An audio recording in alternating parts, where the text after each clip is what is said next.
আপনাদের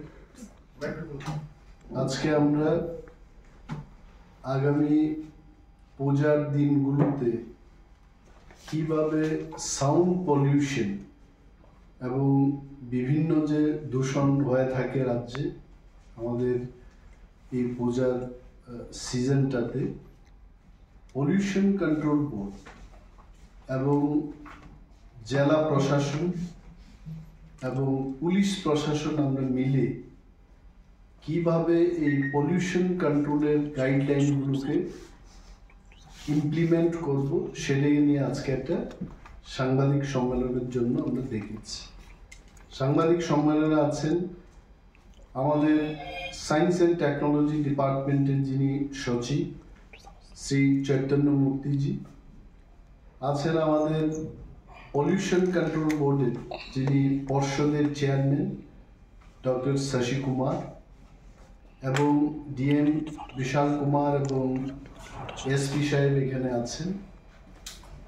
আমাদের মধ্যে একটা আলোচনা হয়েছে যে এইবার গত বছরের মতোই আমরা রাজ্যে যেন পলিউশনকে আমরা নিয়ন্ত্রণ করতে পারি। আমরা সম্পূর্ণভাবে বন্ধ করতে পারবো না, but will try our best যাতে করে পলিউশনটা একটা নিয়ন্ত্রণের মধ্যে থাকে।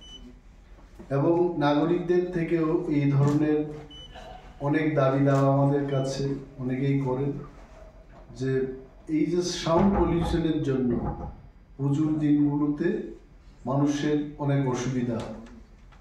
তো আমরা এইবারকার নতুন করে, গতবার নিশ্চয় আপনারা দেখেছেন যে পলিউশন কন্ট্রোল বোর্ড, জেলা প্রশাসন এবং পুলিশ প্রশাসন অনেক ক্ষেত্রে কিন্তু এই শব্দ দূষণ যেটা হচ্ছে এটাকে আমি বলছি না যে একদম সম্পূর্ণভাবে নিয়ন্ত্রণে আমরা নিয়ে আসতে পেরেছি, বাট এটা অনেক ক্ষেত্রেই কমেছে। এইবার নতুন করে ক্লাব লিডারদের সাথে মিটিং করে আমাদের সিদ্ধান্ত আমরা জানিয়ে দিয়েছি যে সাউন্ড লিমিটার থাকবে। এই মাইকিং বা সাউন্ড সিস্টেম যেগুলি ব্যবহার হবে সেখানে সাউন্ড লিমিটার থাকবে। যত বেশি ভলিউম বাড়াবে তাতেও কিন্তু এই সাউন্ডটা বাড়বে না। সো এটা আমাদের কাছে একটা চ্যালেঞ্জ। এখানে পুলিশ প্রশাসনের এসপি সাহেব আছেন, ডিএম আছেন এবং পলিউশন কন্ট্রোল বোর্ডের আধিকারিকদের সহযোগিতায় আমরা চেষ্টা করব যে এই সাউন্ড লিমিটার যেন ক্লাবগুলো ব্যবহার করে। বিশেষ করে নাগরিকদের থেকে যে সমস্ত প্রশ্ন উঠছে যে বিসর্জনের সময় সাউন্ডটা খুব বেশি মাত্রায় হয়ে থাকে, এইটাকে নিয়ন্ত্রণ করার লক্ষ্যেই কিন্তু এই সাউন্ড লিমিটারটা আমরা ব্যবহার করতে বললাম। 2 নম্বর যে ব্যাপারটা হচ্ছে বিসর্জন করার পরেও দেখা যায় অনেকগুলো ম্যাটেরিয়ালস, যে ম্যাটেরিয়ালস ইউজ করলে পর জলে পলিউশন বাড়বে। Plaster of Paris, I think Bishal was telling about that. Plaster of Paris এটাতে এমন কেমিক্যাল থাকে জলে ভাসিয়ে দেওয়ার পর এই জলটা বিষাক্ত হবে, দূষিত হবে। সো সমস্ত ক্লাবের যারা